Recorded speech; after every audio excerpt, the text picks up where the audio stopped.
नारायण भगवते वासुदेवाय। अरे पंडित जी। पंडित जी आकर दरवाजा खोलते हैं और सरपंच तभी उनके पैर छू लेता है। प्रणाम प्रणाम पंडित जी, प्रणाम। आयुष्मान भव। आइए आइए सरपंच जी, भीतर आइए। अब बताइए सरपंच जी, आपने आज कैसे याद किया? पहली बात तो पंडित जी, आप तो नाम से ही बुलाया करें मुझे, आपका तो मैं बच्चा ही हूँ। दूसरी बात पंडित जी, आप भी सुन ही रहे होंगे कि गांव में कैसा बवाल मचा पड़ा है कि भूत प्रेत लोगों के बाल दाढ़ी काट रहे हैं। तो मैं बस यही पूछने आया हूँ पंडित जी कि ये सब हो क्या रहा है? ये तो मुझे नहीं पता, क्षमा करना कि ये सब क्या हो रहा है। पता नहीं, गांव के लोग कह रहे हैं कि किसी पितर की आत्मा गुस्से में है तो वो ये कर रही है। अरे ऐसा संभव नहीं है। पितर सबके अपने अपने होते हैं। अगर वो क्रोधित भी हुए हैं तो सिर्फ अपने वंश पर होंगे, औरों को नुकसान नहीं पहुंचाते वो कभी। तो ये सब कौन कर रहा है? होगा कोई शरारती व्यक्ति, गांव वालों को परेशान करने के लिए कर रहा होगा। हाँ, तो मुझे लगता है कि कल मुझे पंचायत बिठानी ही पड़ेगी। जैसी आपकी इच्छा सरपंच जी। तो ठीक है पंडित जी, चलता हूँ मैं। प्रणाम। सरपंच एक बार फिर से पंडित जी के पांव छूता है। कल्याण हो।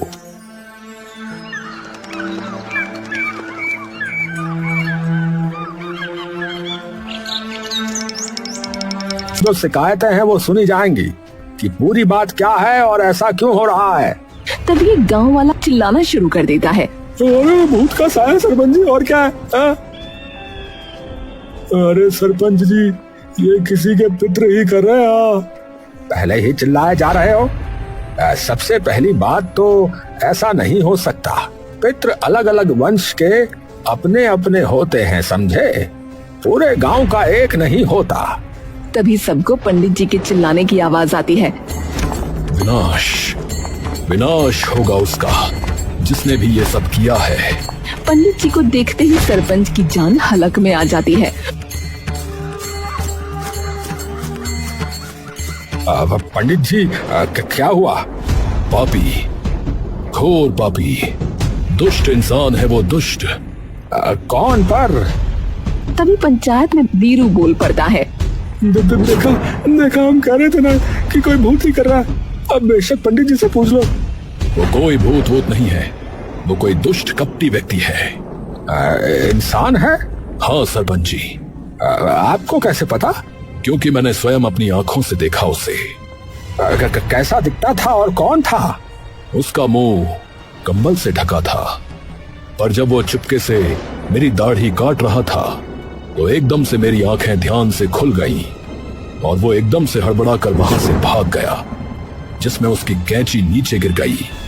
हाँ, दिखाइए जरा, क्या पता कुछ पता ही लग जाए उस कैंची से।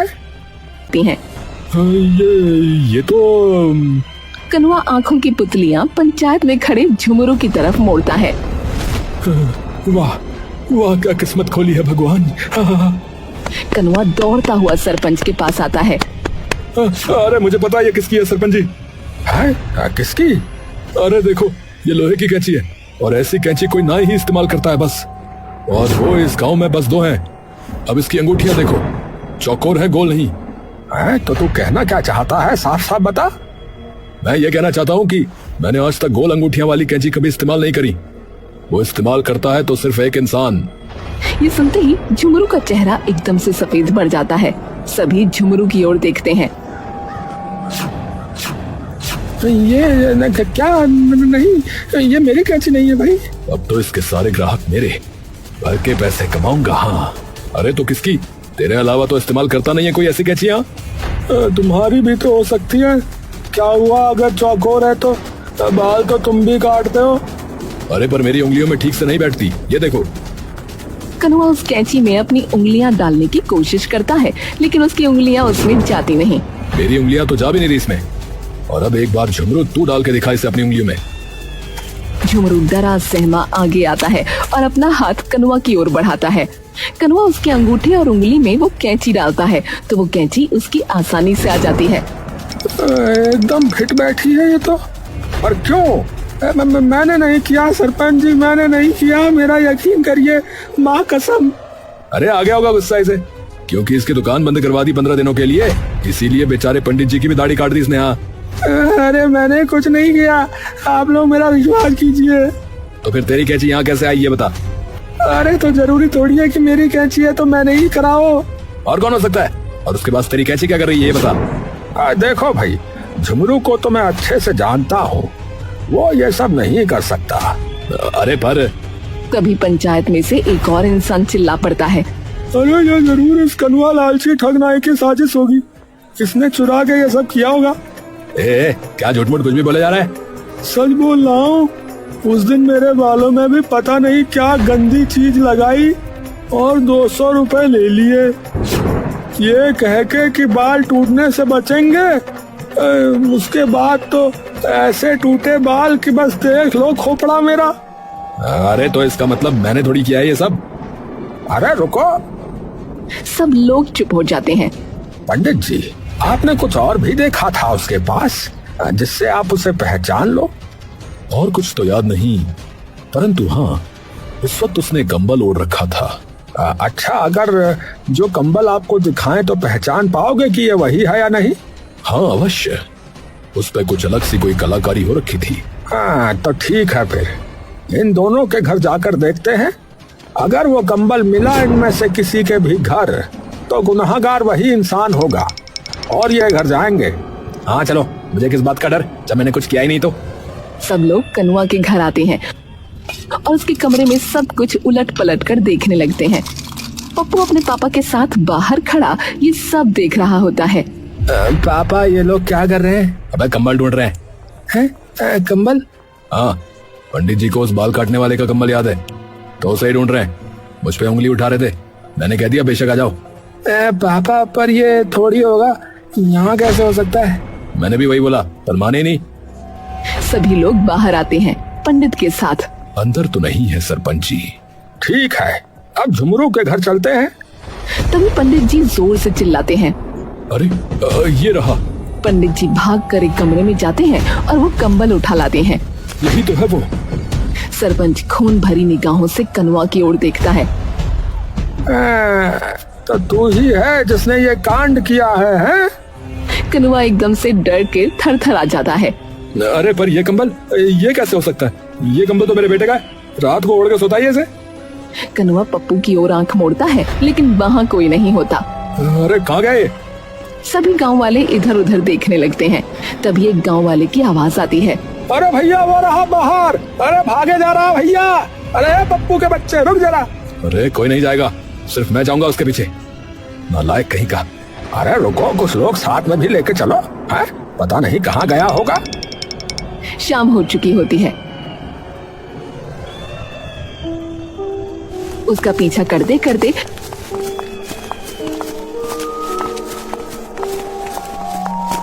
गांव के बाहर पड़े पुराने खंडहर में सरपंच, कनुआ और कुछ गांव वाले पहुंच जाते हैं।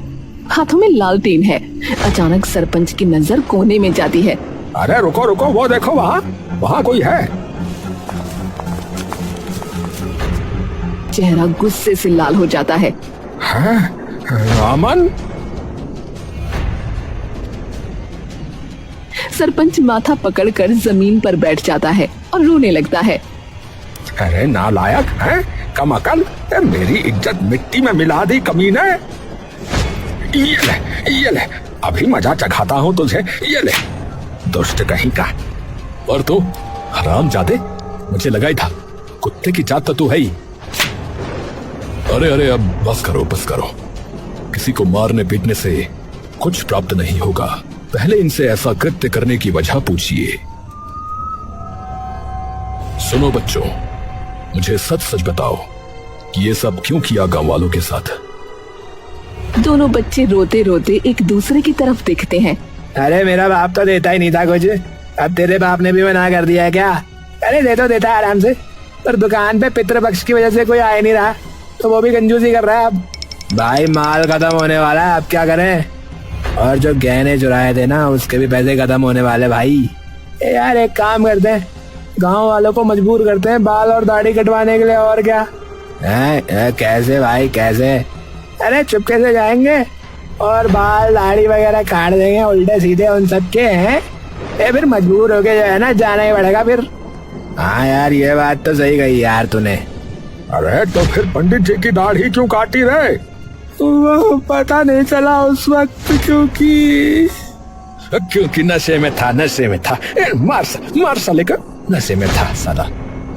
कहते हैं कलंक कहीं के हैं, कलंक कहीं के साले। रुको कनवा, और सरपंच जी आप भी रुकिए। आप दोनों की भी इसमें कोई कम गलती नहीं है। सरपंच जी, आपने अपने बालक के साथ कुछ अधिक ही सख्ती बरती, और कनवा तुमने कुछ अधिक ही लापरवाही। दोनों बच्चों को यही सख्ती और लापरवाही गलत राह पर लेकर गई है। कभी प्रेम से समझाया तुम लोगों ने? कभी कुछ पूछने का प्रयास भी किया तुमने अपने बच्चों से? बच्चा जो कर रहा है करने दो, कुछ नहीं देखना, और फिर इन्हीं के सर पर इल्जाम लगा दो। वाह, पितरों को तो बाद में पूछना, पहले अपनी अगली पीढ़ी को तो संभाल लो। हाँ, बेटा माफ कर दे मुझे जो ठीक लगा वही करता गया, अपने ही कामों में मसरूफ रहा। तुझसे कभी बैठ के बाप की तरह बात ही नहीं हो पाई, कभी कुछ पूछा ही नहीं तुझसे रे। देखिए सरपंच जी, मात्र माफी से कार्य नहीं चलेगा, अब इन्हें आपने सही राह भी दिखानी होगी।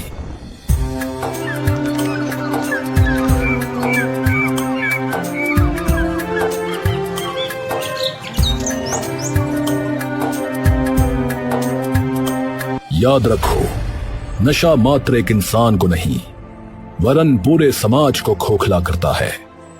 बच्चों को संभालो, उन्हें प्रेम दो, और अगर भटक जाएं तो मिलकर उन्हें वापस लाओ।